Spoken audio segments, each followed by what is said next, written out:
Yeah, Monday. Woo! Talking topics with the Three Amigos. Number Episode two. 11.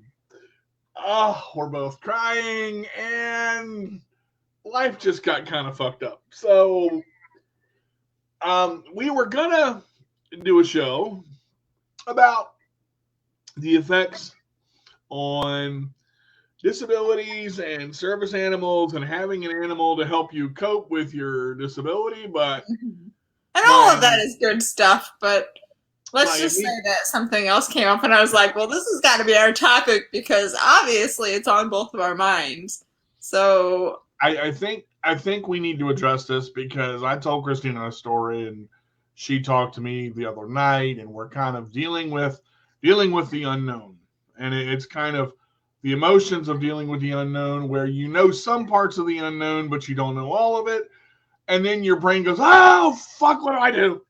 So we're at the "oh fuck, what do I do" moment right now, and we're not live on any kind of broadcast except for Facebook. Facebook. So cussing is cussing, and we're feeling how we're feeling. Mhm. Welcome, Cindy. Thank you for joining us. And those others that come in, I have placed the link to the show on my Facebook page. So if you would like to watch the show as you're doing right now, hey, Nikki, please click Woo! on the link. Now, I will warn you, this is not going to be one of your happy, peppy, oh, we're good shows.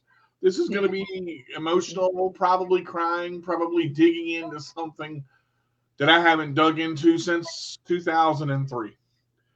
And I don't And it's talk probably about it. been at least that long for me since I talked about, what I'm wanting to talk about. So, yeah. Well, I'm going to be a gentleman, and I'm going to let the beautiful lady over here go first because she is my sister, and I'm going to listen, and we're going to listen, and we're going to be together and get through this. So join us as we have talking topics with the Three Amigos, and we go, all right, what are we going to do?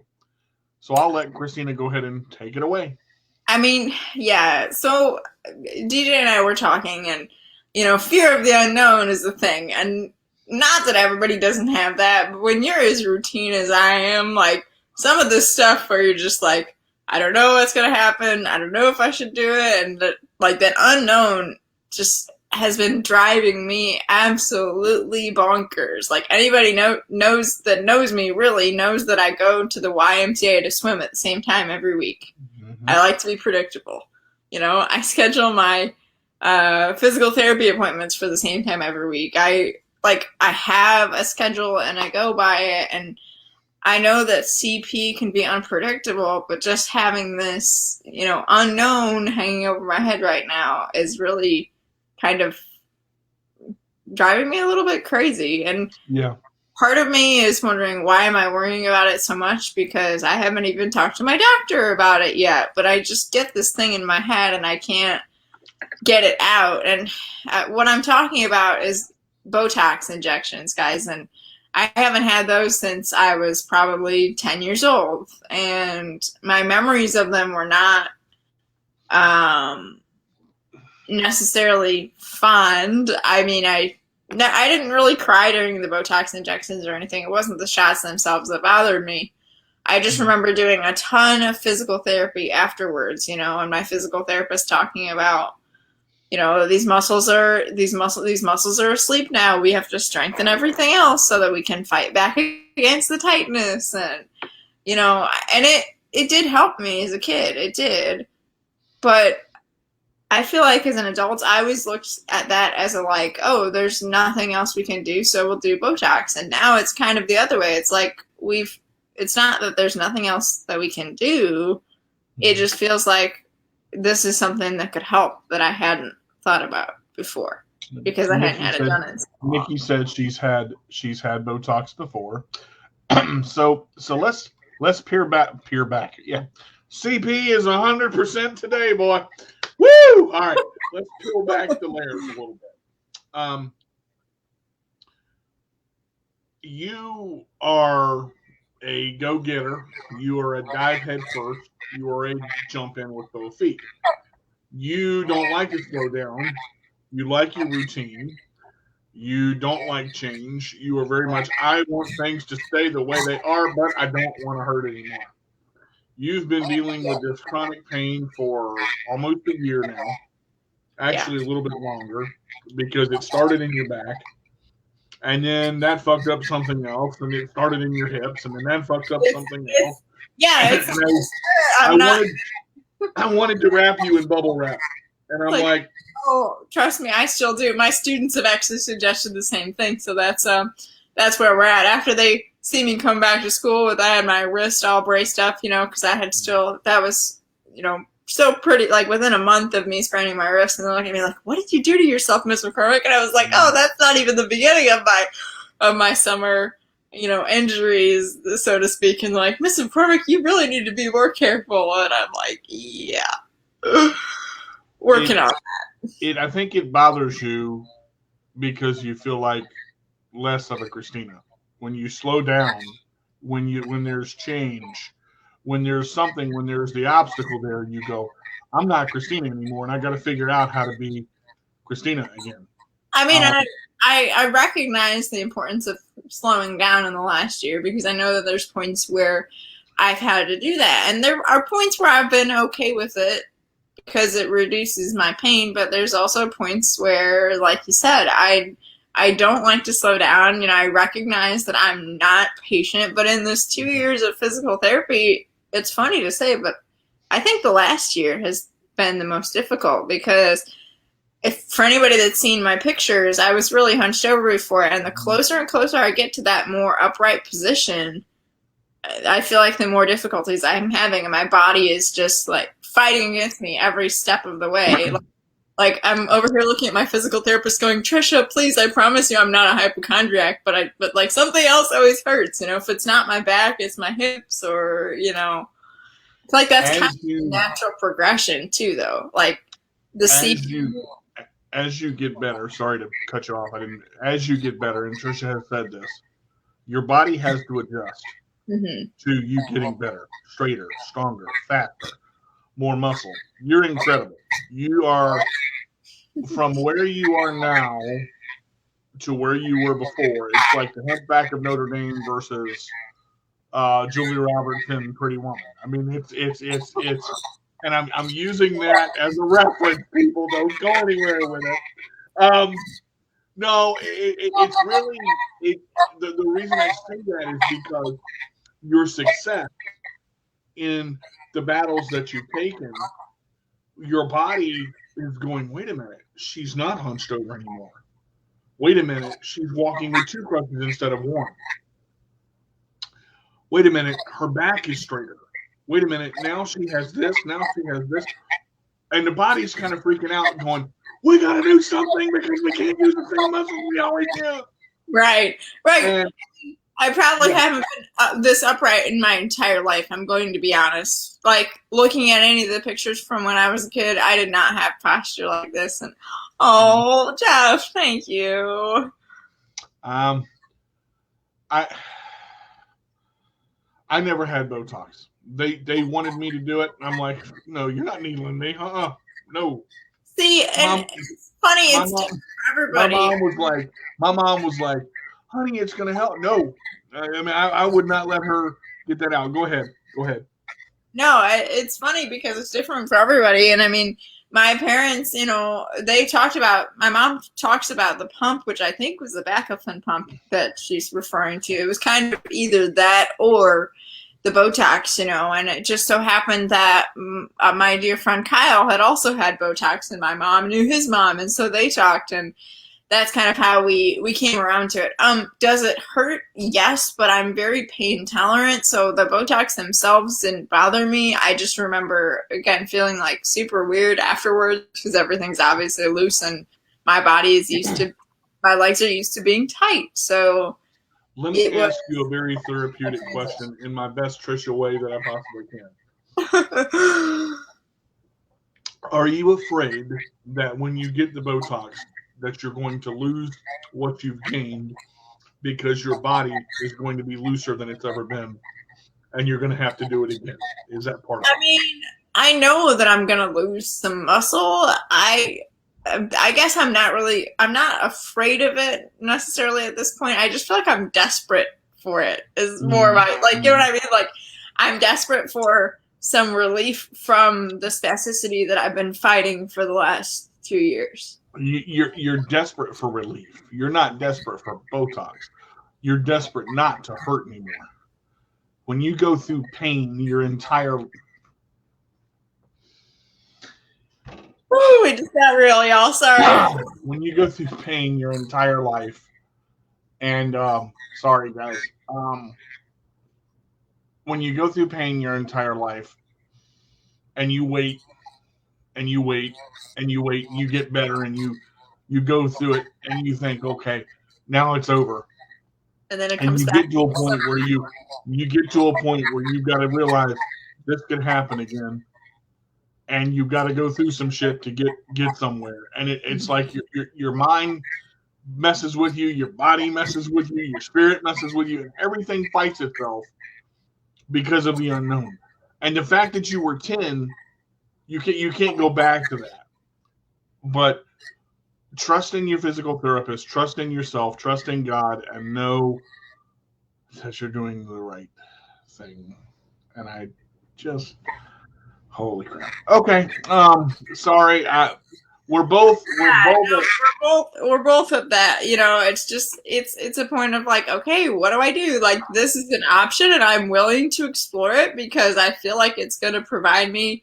And like, I'm not saying that it's terrible all the time. Like, I do have good days, but sometimes it just feels like it really knocks me down. I think that's a great point.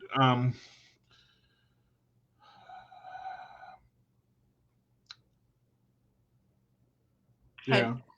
Yeah. So Botox is the thing. People think that it's just for your face or whatever, for wrinkles. But I mean, yeah, like Nikki said, she had to get it in a different spot because of her drooling. And, like for me, I imagine it'll probably be my hamstrings because that's what's always tight, and. Well, But and the good thing is you've got someone that's very knowledgeable in Trisha, and she's going to walk through it with you, and she's going to. Well, and my doctor's going to walk through it with me too. I happened to catch Trisha at the pool the other day and was asking her a couple of questions. She's like, well, these are really doctor questions, but I mean, I at least feel like I had a chance to just like get some of my questions out. Like, because when I was a kid, and one of my first things was like, do we have to do everything at once? Because I feel like when I was a kid, it was like Botox all of the muscles. Right. And I'm like, do we have to do all of the muscles? Like, does it have to be everything at once? Because this obviously has a recovery period to it, and the response was, well, no, we don't have to do everything at once. We can do, just the hamstrings or, that's something that the doctor and I have got to talk and figure out. And so I go to the doctor actually a month from today on October 6th to kind of talk through and find out more. So. And you answered my question because I was going to say, have you set up an appointment to talk to your doctor? Yeah, it's been set up for over a year. It just so happened that, Trisha and I just started talking about this. And I'm like, okay, now's a good time for me to, so I wrote down some pros and cons, and I wrote down some questions, like gonna ask Trisha some things and ask my doctor some things and try to get, as overwhelmed as I've been feeling about all of this, that organizational aspect of me still kicks in to where like, okay, I need to sit down and I need to make a list of, And some of this, what's bad is some of this you can't organize. Some of this you can't because you don't know. Now, I'm going to give a shout out to Trisha here, but I'm also going to say, Trisha, pick a date for the show. Just throwing it out there. Love you. Okay. I'm tagging her in the comments on this one. I swear, Trisha, if you're watching this, DJ is more excited about you being on the show than I am. I think, and that's saying something because you know how much I love you. Because I like a therapist that is knowledgeable and actually treats you like a human being. The reason I say that is because Trisha can say something, and you don't have to agree with her. You don't have to like it. You don't have to be okay with it. But the problem is, she's got your best interest in mind when she's giving a suggestion, and she also realizes what a suggestion is. Yeah. She realizes that you're a human person. Okay, you are very, very organized. You are very meticulous, unlike some people. You are very, very. You have things in order, and you have your ducks in a row, and they quack all in unison. And if one of them doesn't quack all in unison, you're like, "Damn it, I gotta fix this," and it kind of throws your whole routine off. A couple comments here. Nikki said it hurt like hell. The numbing cream didn't help. It hurt. All right. Yeah. Botox really depends on the pain level. I haven't gotten it as an adult, so like Christina, I'd be a bit on the edge.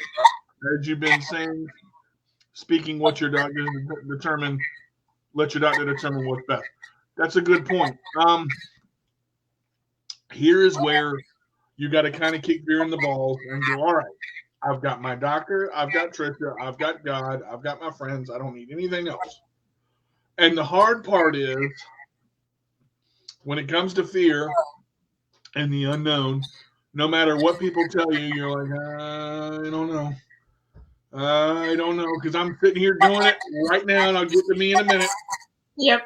It's just, you are I don't know if this is a word or not, you are a succeeder. You are a go-getter. You are a knock through the wall, keep going, don't let anything.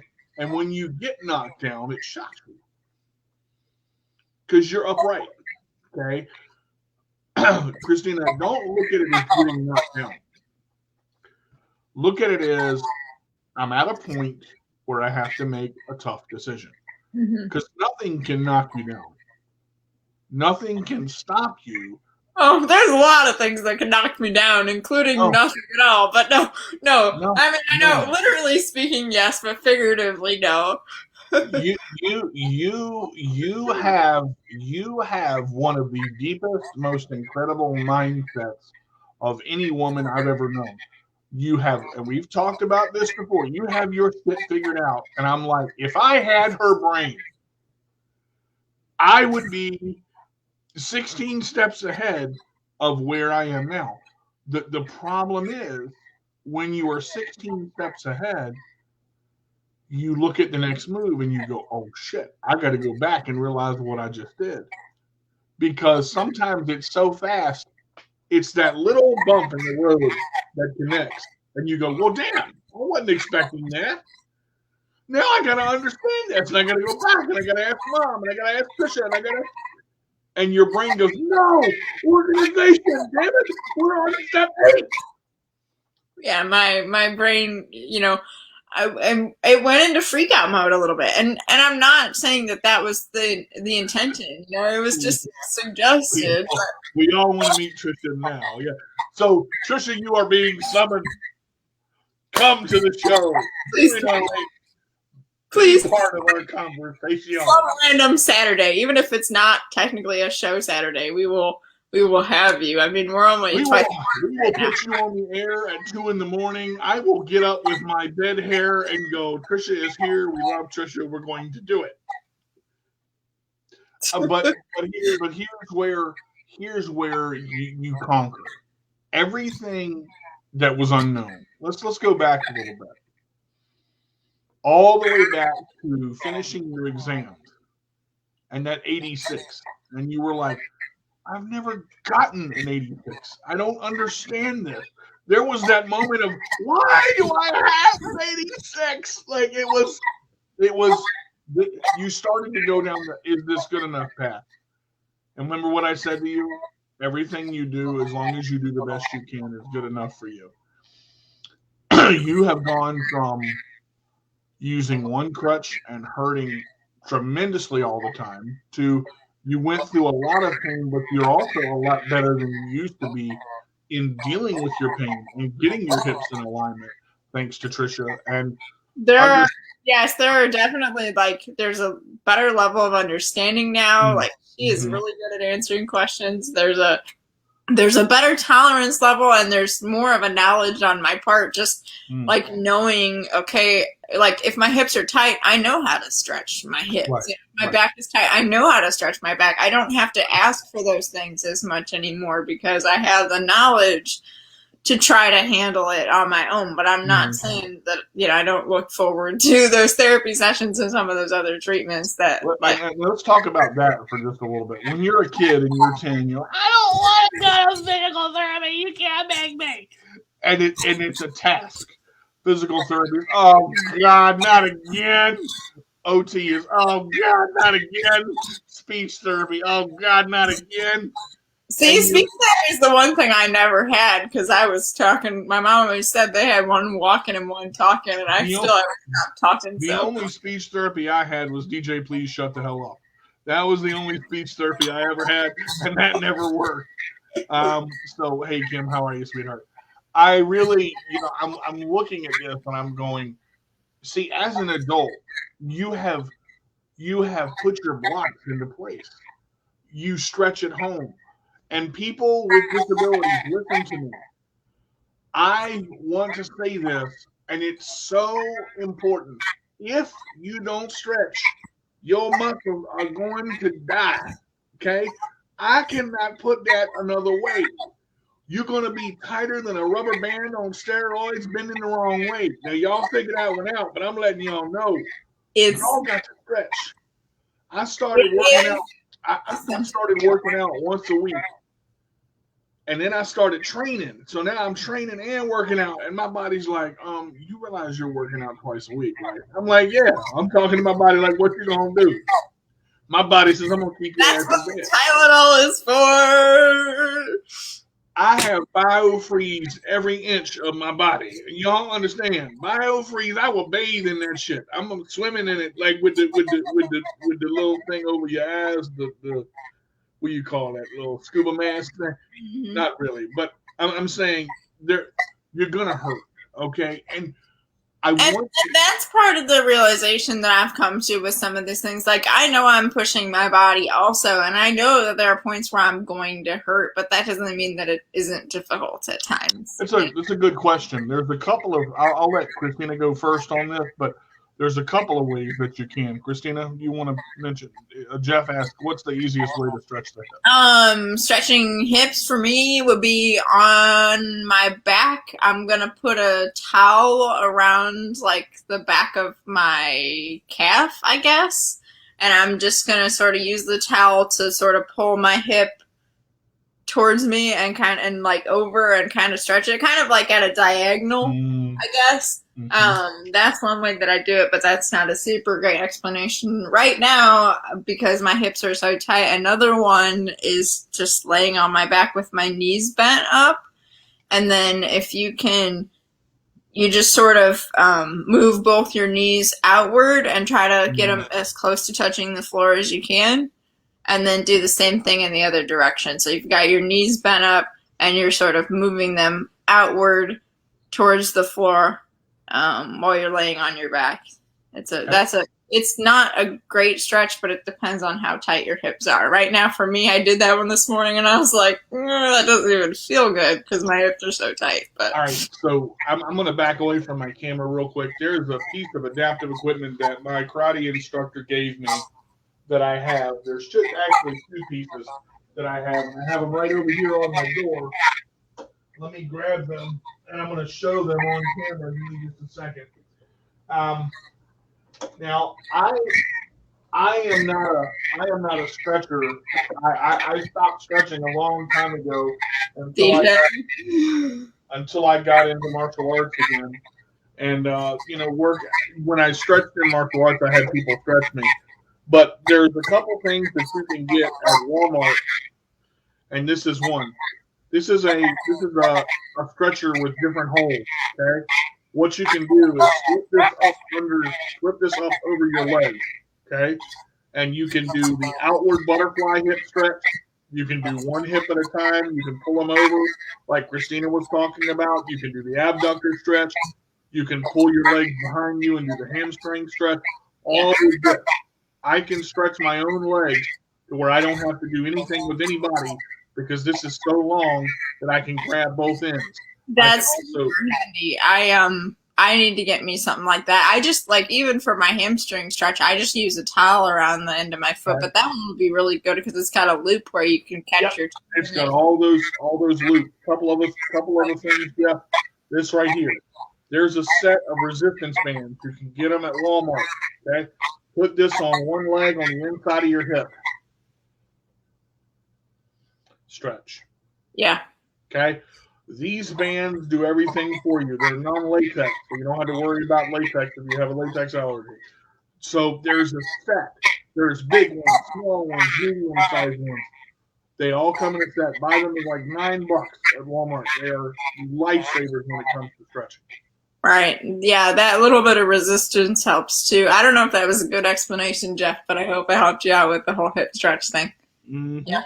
Most of my hip stretches are on my back, so that's the easiest way to. The last thing I want to say, well, not about Christina, but about this situation with Christina. If there is a good part of relief in sight that you know it's going to help you in some way, I would go for it. As fearful as it is, you know that relief from pain and to get you out of bubble wrap and go, you know what, I feel good, I did this. I don't think Trisha and your doctor are going to steer you wrong because I think they care about you too much and also wish to be on the show at some point. So again, shameless plug. As far as we know, this lady that has helped so many, and that is not just a physical therapist, but a mentor, a friend, a teacher, a person that answers questions, a person that you can text and say, listen, I don't understand this. Why do you want me to stop this? I don't want to stop this. I want to keep going. Is this okay? That is not just a therapist. That is a person that cares about your well-being. And the fact that Trisha cares so much about your well-being and knows how to kick your ass into well-being better than you are now. And sometimes we all need a kick in the ass, and that's what I love about martial arts training. When I don't feel like it, when I don't want to do it, when I'm not in the mood for it, sometimes Mr. Whitaker will go, the only way that you are getting out of training today is if you're going to die, and I'm going to be the one to kill you. And I'm like, well, damn, if I'm going to die anyway, I might as well train. And I cannot, I want to stress this too, as we're 30 minutes in, hydration. Guys, being hydrated makes your muscles work better. When you don't drink enough water, when you don't drink enough fluid, when you put bad crap into your body, as I'm sitting over here swinging a Pepsi, you get in what you get out what you put in. Now, I am in tournament mode right now because of my next tournament's coming up September 18th. I don't know if I'm going to be ready by September 18th. If I am, I am. If I'm not, I'm not. I will do my best. That's all I can do. Your best is all you can do. And understand, your best is good enough. People say give just a little bit more, push just a little bit more. There's only so much that you can push yourself. Right, and I think, something I've definitely learned over the last couple of years is that your best looks different depending on the day. And that was something that I took a while to get used to because I was beating myself up feeling like I didn't do my best. You know what? No, in that particular situation or in that level of pain or in that, whatever kind of day I was having, that was my best at that point. And I had to learn to be okay with it. So just, don't be too hard on yourself, everybody, because that's a great point. Being okay with where you are in your journey. Okay. Don't compare to anybody else. Stop comparing to, I should be here. Well, Christina's doing this, and this. That's where I should be. Christina's also working her ass off to stay upright. Okay? Don't compare. In my journey in martial arts, I was 303 pounds. And the first thing that I did was say, I want to be like that. One of my instructors told me, no, don't be like that. Be the best damn DJ that you can be. Right. That's all you need. Right. And that's why it's important, like you said, DJ, having, Mr. Whitaker, having a coach, having your therapist, like those people are the people that are going to push us along to help us be the best that we can be, but also realizing that, we can't be so hard on ourselves because that, can stall progress just as much as anything else. And okay, we're going to get into something a little bit, and I didn't know I was going to get into this, but I do want to talk about Mr. Whitaker for a second, kind of on the outskirts of what we're talking about. It's the disability that you can't see that gets you. The disability that you can't see, the mental part, the diabetes, the schizophrenia, the depression. Depression is not just, oh, I'm tired and I don't want to do anything. Depression destroys you. Depression goes to the inside of your body and rips you from the inside out. Depression can kill you. Depression is one of the worst things, and sometimes it takes you so long to realize that you're depressed, you can't even see it. And the problem is when you can't see it, someone else can't tell you what the fuck's going on. Mm-hmm. I told you, we ain't on the radio, so y'all just gonna have to deal. We getting ready to get into something tight. I'm gonna talk about something on the air I've never shared. And this is hard. This is incredibly hard for me because I have a decision to make. And part of it is fear. Part of it is the unknown. Christina's sitting there going, yep.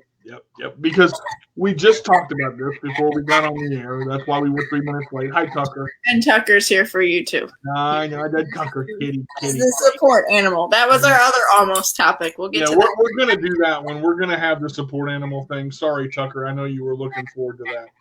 As he looks at me and shakes his head and goes, no, it's okay. So understand, there are some things in my life that I love. Cooking, martial arts, and football, and it's in that order. I've been a football fanatic ever since I was 6 years old. When I was 6 years old, I got an opportunity to play on a wheelchair football for the first time in my life. And from the time I was 6 till I was 12, I played on that team. And we had manual wheelchairs. There were no power chairs. It was flag football, basically. There were chest protectors, helmets, the whole 9 yards. And we played. We played every day. And I began to coach. I began to understand the game. I began to love the game. I began to become obsessed with the game very quickly. In 1996, I was playing in a game against an opponent, and the opponent could use his legs. We did not know he could use his legs. He put his legs on the ground, jumped out of his chair, and hit me on the corner of my crown of my shoulder, rolled my chair back, flipped over top of me. I popped every ligament in the top of my shoulder from my shoulder down to my elbow. I did not break anything, but I pulled every ligament. But sometimes those muscular injuries can be tougher to heal than a break because it can't just heal itself back together. There's so much damage in there, I'm on the 20-yard line. We're laying there. My brother is the only person that knows this. My brother is there, and I'm begging the coach to put me back in the game. Put me back in the game, please. Put me. I'm fine. DJ, your arm is messed up. I'm fine. Put me back. I begged them to take me. I grabbed my coach by his collar and I said, take me the fuck up, put me back in the game. And it became this obsession. Okay? Anyway, they looked at my shoulder, determined it wasn't broken, picked my chair back up, taped my arm back up. I go back in the game, throw the touchdown, and we win the championship. I'm great. Okay? I'm all happy. Forgetting about this. Mm-hmm. Forgetting about this shoulder. I go to lift my arm and I hear pop, and I'm like, I destroyed the ligament. I mean, it's done. So from 13 to 20 something, I had shoulder problems. Rotation. Different issue. People keep asking me, am I going to play again? Am I going to play again? And I go, no, I'm not going to play again. I don't want to play again. I don't want to get hurt anymore. Mm-hmm. I love the game. For me to come out of this game, I was obsessed with it. I created playbooks. I created 5 different playbooks with 250 plays each, 10 different formations out of 5 playbooks. I would sit up at night and do this. It is all I cared about. I lost myself in this damn game. I burned the book. I destroyed them. I said, I don't want to be part of this anymore. I can't do it. I said it. I let Kent overrule me. I threw the books away, all except for one of them, which was my first one. Well, in college, I decided to change that. And from 2001 to 2003, or excuse me, 2002 to 2004, I played in college. We started a league on our own. We got the kids, we got the people, we got the equipment, and I was happy. Now, how was that for you, jumping back into that after that long time away? Like, was it just coming back to something you loved? Was it emotional? Was it difficult? Like, after that much time? When you were away, that's a great question. And that was one of the first questions I got asked by my coach. I was scared to death. I would not pick up a ball. I did not pick up a football until I was 22. My coach at that time, Danny Gordon, begged me. He said, son, just throw the ball. I said, I can't. My shoulder's destroyed. I can't. Don't make me do it. The team is surrounding me going, we're not letting you out of this gym until you throw the ball. Just throw it one time. Let all the anger go. Let all the hate go. Let all the mad go. Just throw the fucking ball. And I picked up the ball and I said, boom, and I threw the ball and I went, okay. But it was that moment of, I saw it in my head over and over and over, that vision of getting hit over and over and over was in my head.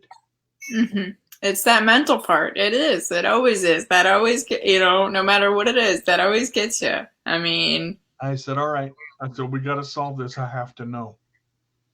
I lined up every lineman. I said, you got to hit me. I said, you can't hold back. You got to hit me full. I got to know if I can take it.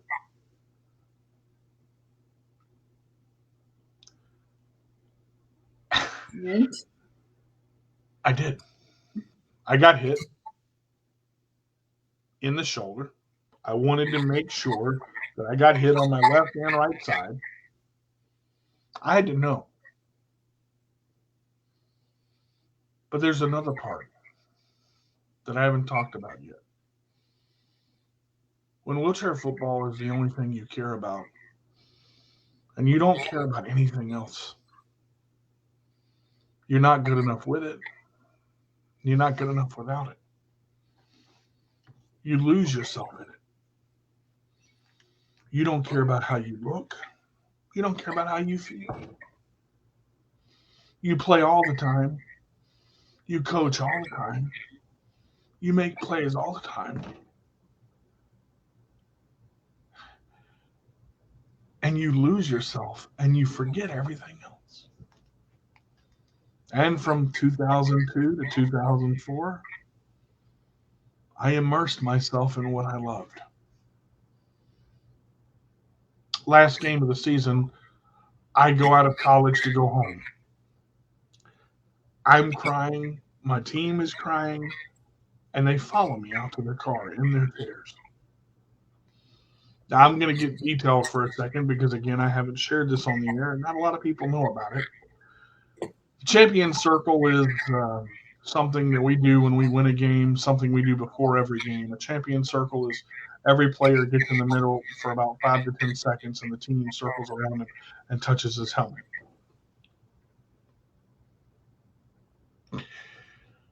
My entire team followed me outside.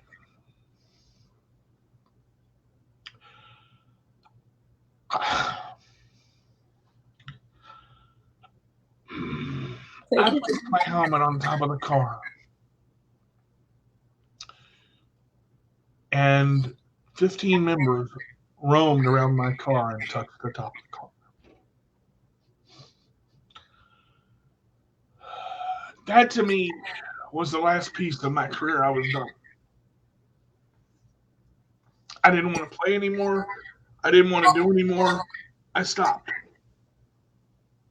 I haven't thrown a football since 2004. Today, I'm going to get lunch. And lo and behold, the one guy in Portsmouth I don't want to see, who I've known since that 2002 football team,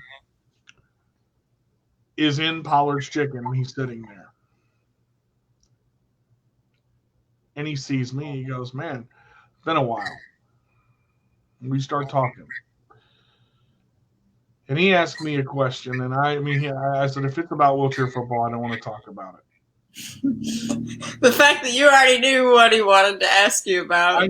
I knew because I saw the look on his face, and it was the same look I had in 2003.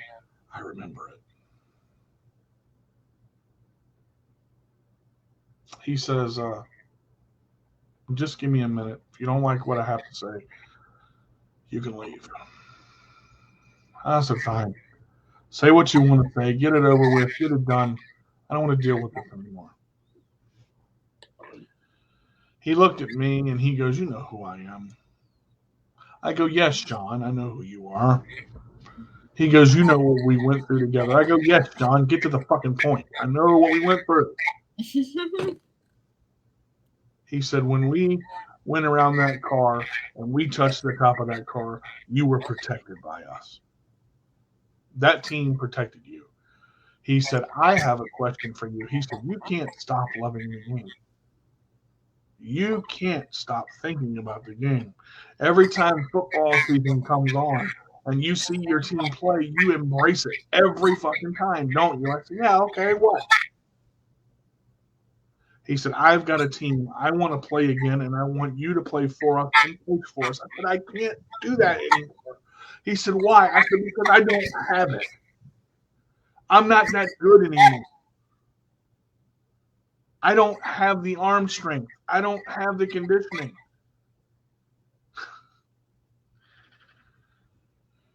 Sean looked at me and goes, you're full of shit. He goes, you're the best player on the field. He goes, you know it. He goes, you know more about this team than anybody who ever played it. He said, all you have to do is let yourself have it one more time. He said, you're not worried about your shoulder. Your shoulder's fine. He said, you are afraid of the unknown, and you're afraid that if you throw that fucking ball one more time, you might score a touchdown and have the best game of your life. He said, just give me a chance. Come meet the guys. Come coach. We'll find a place to play. All I want you to play is one play. That's how this whole shit started. One play. Everything started. Every single moment in our life is one choice.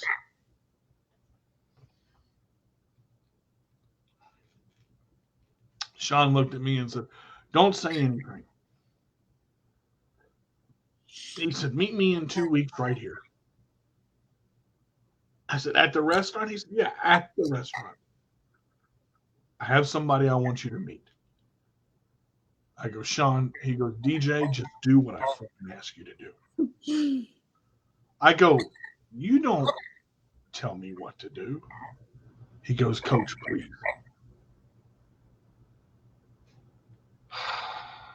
I told him, I said, okay, I'll meet you here. I said, but if you snow me, he said, if I snow you, I'll eat my helmet myself. So I have no idea. I have no idea what to expect. Do I want to play? Yeah. Do I miss it? Yeah. Does it drive me crazy that I'm sitting here talking about this live on Facebook about something in my life that's been in here so down deep that I don't let this part out? Yeah. Because some people are going to understand this and some people are going to look at it and go, just play, dude. It's just a game. This is not. Just a game.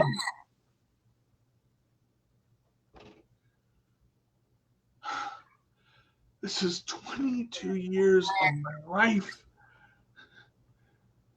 22 years of everything compiled into this ball of what do I do now?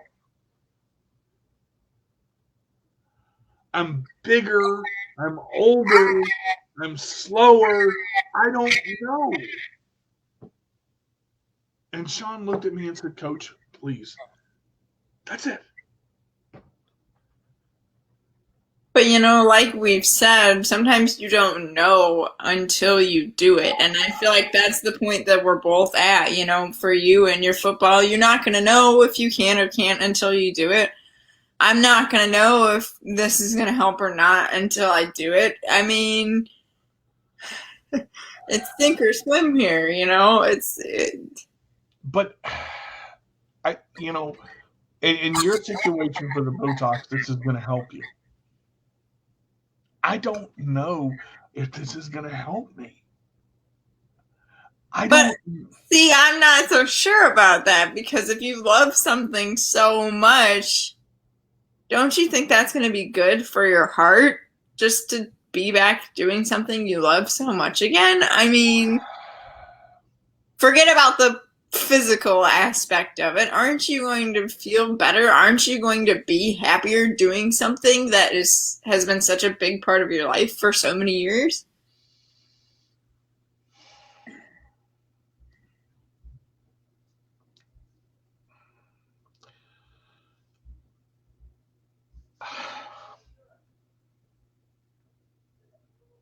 When I played this game, something happened to me.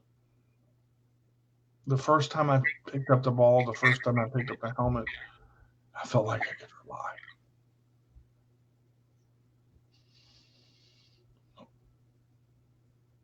When I got hurt in '96, the rehab I went through was pure hell.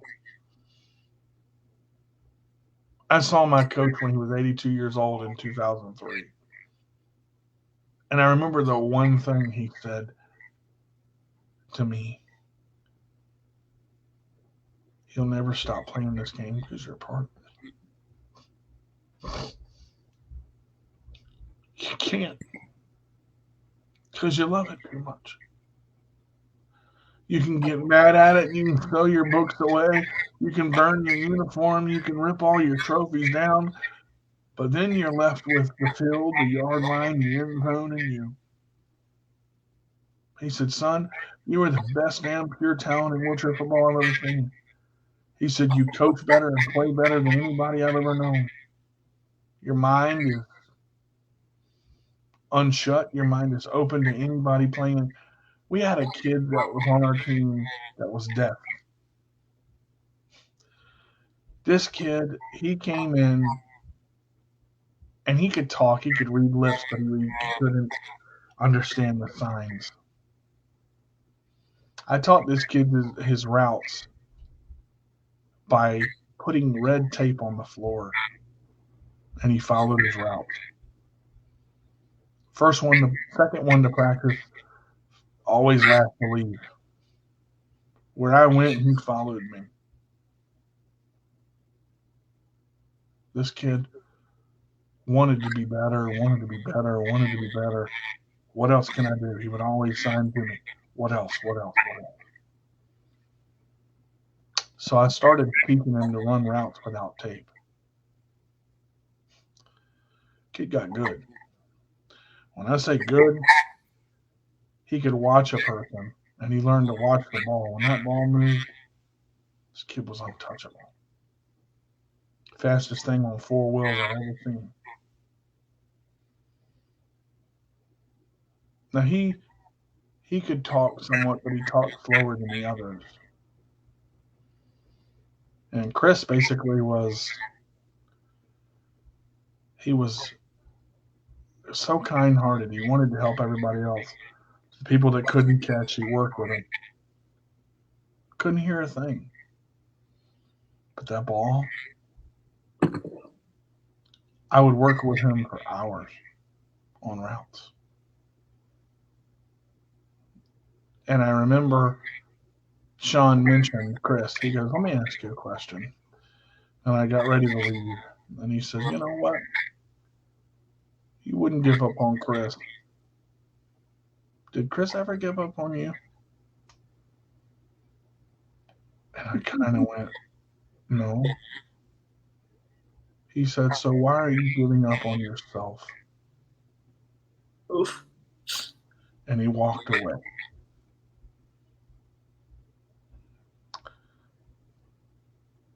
I sat in that Pollard's Chicken restaurant until it was time for my show. I came home, told Christina, and we were talking about something that is so important to everybody here right now. We all get one chance,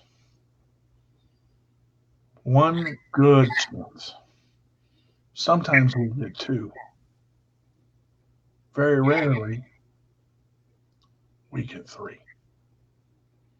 I now have a third chance. I've turned this down twice. I've stopped twice. And I've thought about that last thing that Sean said. I said, why am I giving up on myself? You know, when you hear yourself ask a question, that's a tough question to answer. I gave up on myself because I was scared. I was scared of how good I was. I was scared of how good I could become. I was scared. I was so wrapped up in wheelchair football, I didn't care about anything else. I didn't care about girls. I didn't care about school. I didn't care about martial arts. I didn't care about nothing. I didn't want to eat. I didn't want to sleep. All I wanted to do was play this goddamn game. That's it. This game was everything to me. Everything. And in 96, I said, it's done. Sean was on that team in 1996. Sean is 42 years old. He's 6'2", 245 pounds. Sean still has his original uniform that he played. He brought it. Sean was 7. I looked at his little uniform. He said, if the wheelchair football had a Hall of Fame, you and I would be sitting at the top of it. He put my name first. He said, you see Brett Favre and Tom Brady and Tony Romo and Dak Prescott and Patrick Mahomes, all these throwers, they use their feet. He said, man, you used your wheels like nobody I ever saw. He said, give yourself one more chance to fly.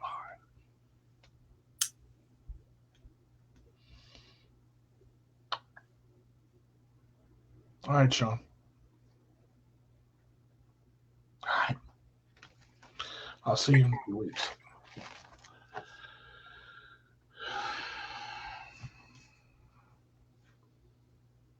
I don't know what's going to happen, but I'm damn sure going to find out. Yep.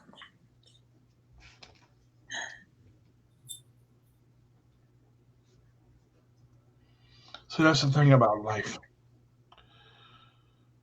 You can let fear stare you in the face. Mm-hmm. You can get angry.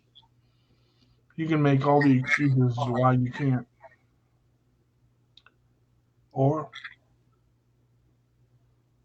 you can go. Do or do not. There is no try.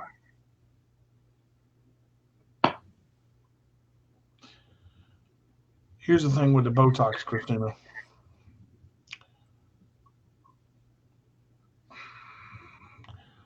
You've handled so much pain already. You ain't got to worry about pain. Well, I ain't afraid of no needles either. Like, let me put that out there. Like, some people have the, we're talking about fear here. People have that fear of needles too. I don't have that. You can poke me all you want if it's going to help me. Like, I'm not going to like it in the moment, but, it is what it is. So. But here's the thing: if there's a glimmer of a chance that it's going to help you, you've got to do it. Because that's exactly where I am. Like, as much as I don't want to commit to this, there's no don't want to. You've got to. Because you've come through too much now. If I'm gonna do this, damn sure you're gonna do this. Oh, so that's where we are now. Like, DJ plays football, Christina gets Botox. Okay, let's pinky shake on it. I'm not.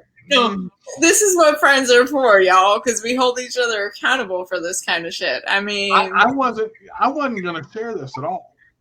I know you weren't. That's the glasses came off that we were getting serious. I was just gonna pass it up and not say anything to anybody. I haven't even told Emily.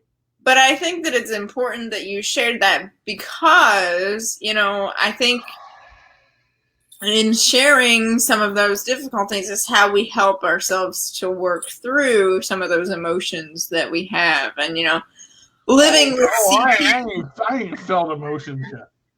Come a week from now, come about 3 days before going up there, I'm going to be like, oh, God. Oh, God. Yeah. Well, I have an idea who he's got that he wants me to meet. He's probably already got coaches in place or assistant coaches and players.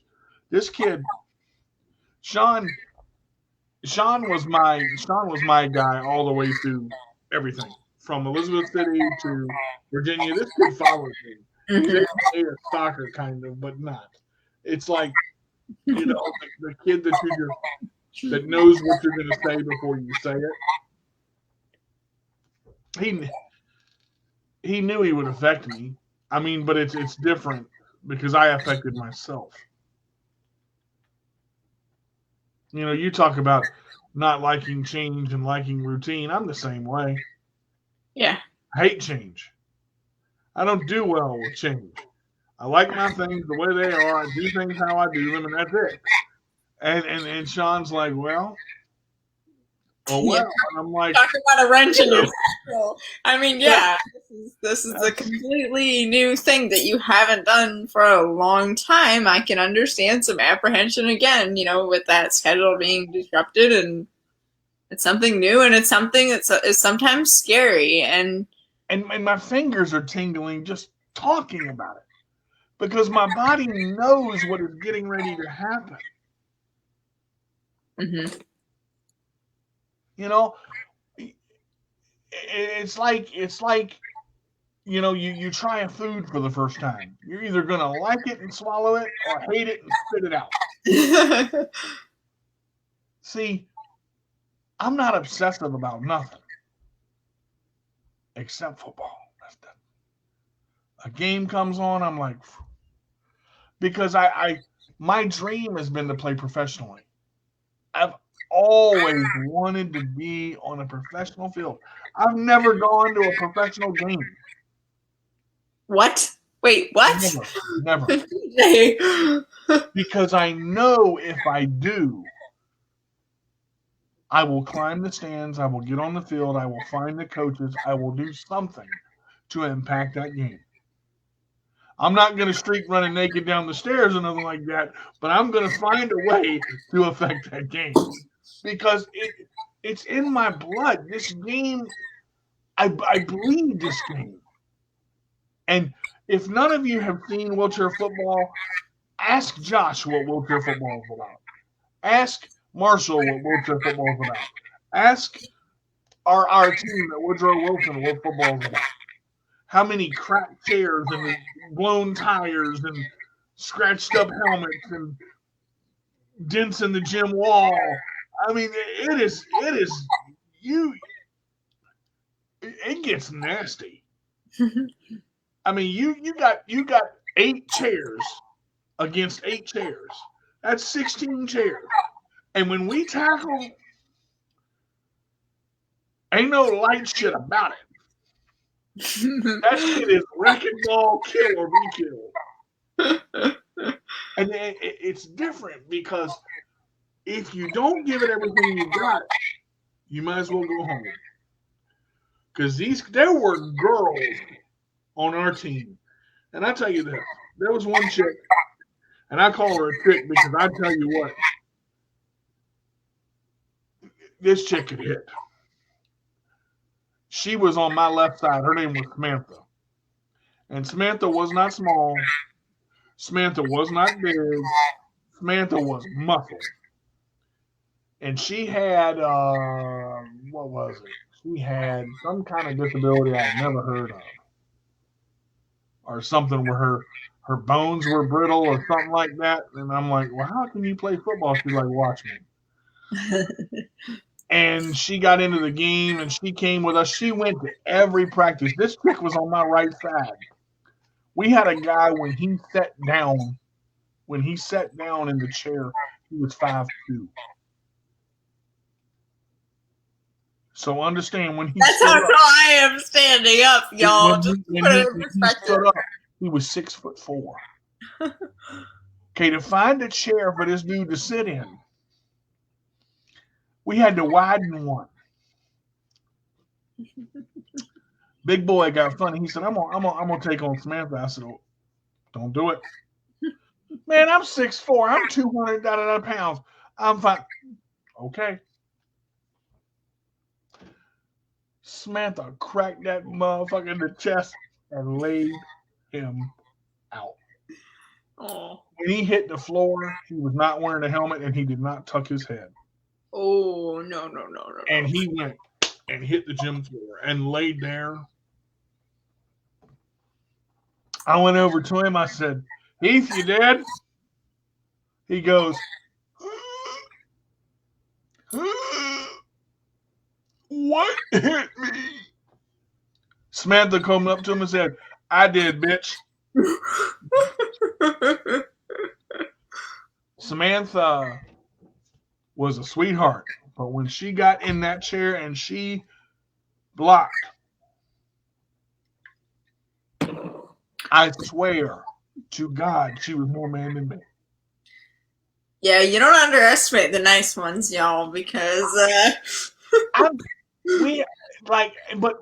you know, the fun thing about it, you know, now that I'm talking about it, see, I'm starting to feel, and I haven't let myself do that. I haven't let myself do that because I shut it out. When you bring it back and you live on your memories and you're like, I remember that.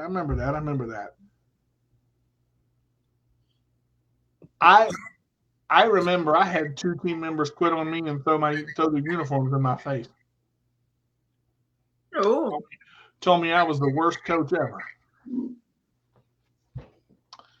I turned around and I said, well, since you don't like the way I coach, do something about it. And both of them stopped before they left the gym and said, what do you mean? I said, put your uniform back on, I'll tell you. We ain't playing for you. Okay. Don't play for me. Play against me. They looked. 2 of them like, okay, we'll play against you. I said, you do this. Look at my face. You do this, you commit to it. You give everything you got to put a team against me. You can't have any of my players. You find your own. What did they do? 3 weeks later, they brought a couple guys in. I said, all right. I said, you only got 6 guys. We couldn't find 8. I pulled 6 of my guys. They said, we want you to play quarterback. Oh, okay. I said, who's your best blitzer? Blitzer is the guy that comes after the quarterback with the ball. In wheelchair football, you have to count to 5 before you can blitz. I said, I'm going to let you hit me. He reared back. I counted 1, 2, 3, 4, 5.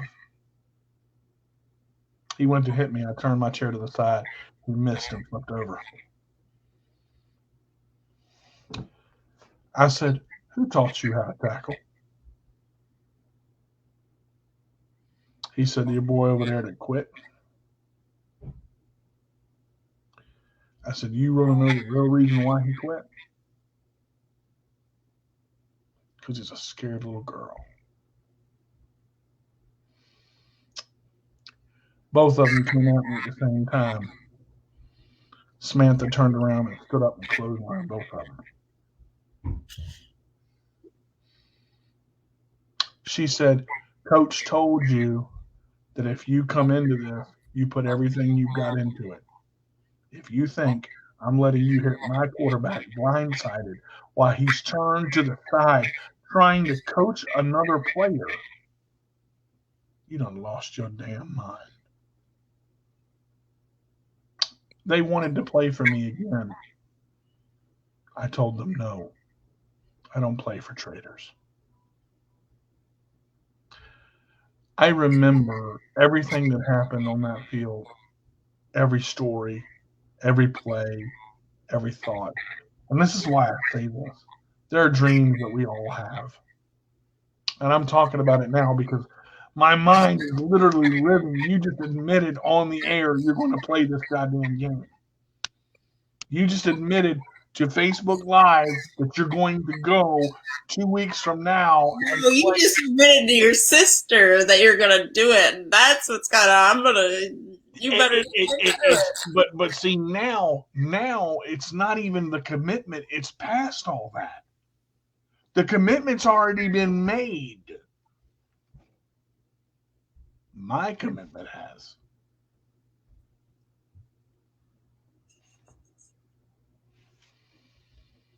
You give me that look, DJ. Like, yeah, I think well, I'm there are a number of variables before we can commit to anything, and I'm not. I can't commit outright because obviously talking with my doctor needs to happen before. Right, which I think it should. I think it should, but I guess what I'm getting to is I want you to have relief, and I want you. You can accomplish it. You've accomplished so much already just by being the best Christina you can be. I'm sitting here getting ready to get off the show going, what the hell did I just do? Because I literally let my mind in. I've closed my mind off. No, I don't think so. I'm not sure those two things mesh together very well. Well, not that you couldn't write a song about football. Yeah, if I can write Christina's Got No Butt, I can write a song about football. That's, to be on the album, by the way. But, it's one of those things where when you do something and you commit to it, make sure you have everything in a row first. Mm-hmm. And sometimes, and let me say this out loud, and maybe this will help, Christina. Sometimes you can't have everything in a row. Sometimes you're not going to know all the answers. Sometimes it's going to drive you crazy, and you're going to go, son of a bitch, I can't figure this out. That's when you rely on us. That's when Trisha, and that's when Kyle, and that's when myself, and that's when the group, and that's when your doctor goes, it's going to be all right. Little prick, you'll be okay. Yeah, I mean, there's a certain amount of unpredictability to everything. I just think I'm having a hard time with that too. Like, I'm not gonna know until I do it. Like we've said before in the show, and the fear of that is something that everybody has at some point in their life, where it's like, all right, I'm gonna go and do it, but what then? And we don't know, and I guess we just have to be comfortable or uncomfortable with not knowing because there's nothing we can do about it. You just said I'm gonna go and do it. What then? That's it. That's in my head. That's the question. You committed to it. What now? Mm-hmm. Sean, if Sean's not watching this, little snake in the grass. I'm gonna drop kick you. And I got to give Sean credit. I almost didn't go to that restaurant today. I went to Food Lion to get what I wanted to get, and then I went to Pollard's just to get something to eat. And I saw Sean. Sean and I haven't talked for 8 years. And it was like we were on the same field. We never changed uniforms. When you play with a group of people that know you, that understand you, that are willing to die for you, and a lot of people may not think that wheelchair football is that serious.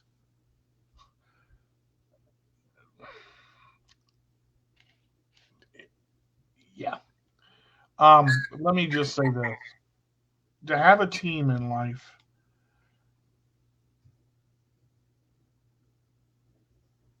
thank you, Cindy. I appreciate that. Some of y'all know Mike Beal, the other young man in the wheelchair that's come up to Waynesboro a couple times. He played wheelchair football with me for a while. Now, Mike wasn't, as gung ho as most of them, but he played. And he said that was fun. You're pretty good at what you do. I've coached probably 125 kids in my career thus far, and I've seen them grow. For me to be 40 years old this year in December, I look at my life and I'm pretty happy with it. At the start of the show, I was emotional, I was angry, I was scared, I was confused, I was, what the hell am I doing? And I committed on the air to doing something that I love. One thing that I am is I always do what I say I'm going to do. And every player that I've played with and for knows that. So I don't know what's going to happen. All I know is what I can control. I don't know where we're going to play. I don't know what we're going to do. I don't know what I'm going to be in charge of. But I do know one thing.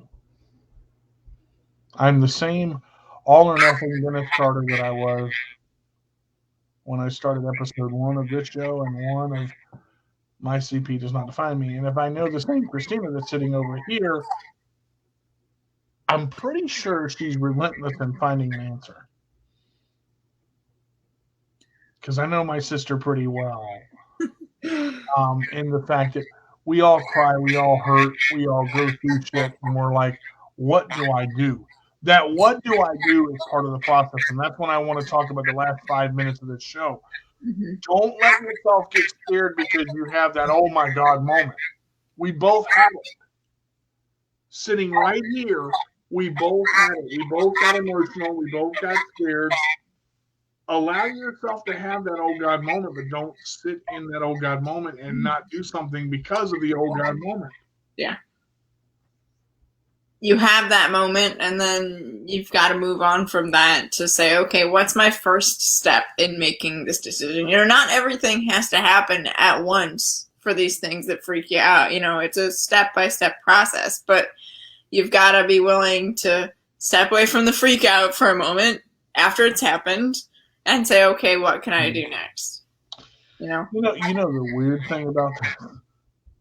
We were going to do the service animal today. We were going to do animals. Talk about animals today and the benefit of animals in CP, and I'm like, just like not feeling it. I was like, well, this, we're sitting here talking. I'm going, well, this obviously needs to be our topic. Like, we can talk about some other day. And when Christina said that, I went, all right, and didn't give it another thought.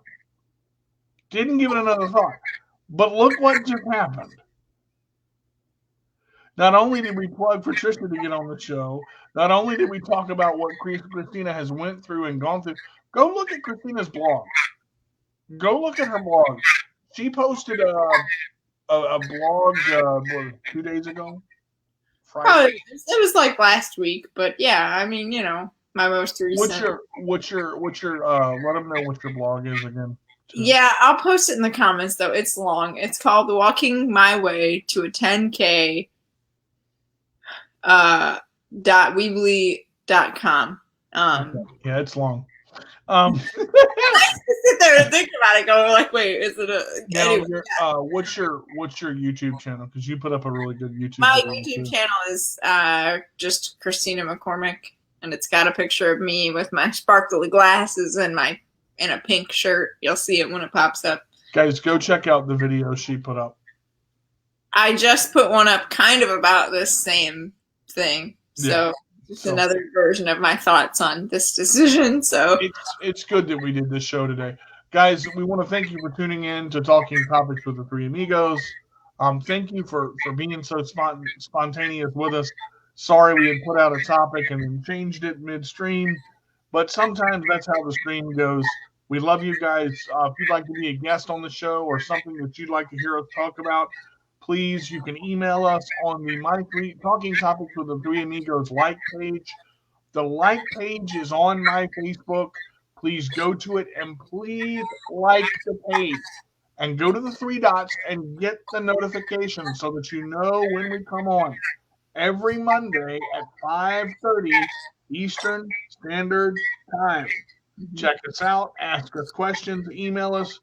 Let us know what you want to see the Three Amigos talk about.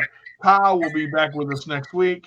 Kyle, we miss you. We love you, bro. Sorry you couldn't be here today. Sorry we didn't mention you until just now. But sometimes things happen.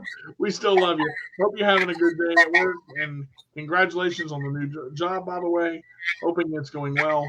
So you guys will catch us next week, Monday, September, whatever that is. Today's the 6th, so if I can do math, 6 and 7 is 13, so it will be the 13th? Monday the 13th, not Friday the 13th, thank God, because I wouldn't do a show then. That's too superstitious. All right, for me. I did a 5K on Friday the 13th last month, and I was like, I don't know if I should be doing this, but it turned out all right. All right, final thoughts, Christina, what you got? Honestly, just don't be afraid to feel your feelings, because sometimes we have to freak out and get past it before we can really actually make any kind of decisions. Because I think that if I wouldn't have gone on YouTube today, or if I wouldn't have come up here and talked about this, I wouldn't really be in the same place. Like, we wouldn't have talked about it the other night. I'm just saying. Right. Sometimes you've got to feel those emotions and let a little bit release before you can come to a more logical decision.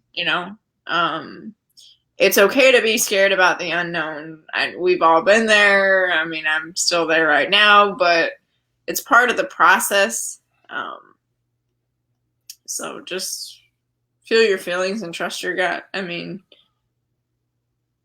mine would be, and someone else has said this very well, do it in fear. Sometimes you got to kick fear in the ball, and you got to go straight forward, and you can't look back. Because if you spend time worrying about the past, you'll never get to the future. Boy, does that come into play here. I will let you guys know about 2 weeks from now. Please don't bombard Messenger about it. I'm asking you not to, please. I will let you know as soon as I know. I know Christina will want to know things as soon as they are happening, so I have to let her know too. But just don't spend your time worrying about what used to happen. Sometimes you got to get out of your past and fall for your future. So go do it. Guys, every Monday, 5:30, Talking Topics with the Three Amigos. This Wednesday, we will have Miss Cindy on the show. So please check out My ICP Does Not Define Me. And we will have Miss Cindy back for part 2 of her journey. Which is going to be awesome. Talking with everybody, and we are now on the Disability Global Broadcast, Wednesday at 2 o'clock. Can't be good, be bad, to be good at it. Lead to the J with Roll Away. And Miss Christina. We'll see you next week. Bye, guys.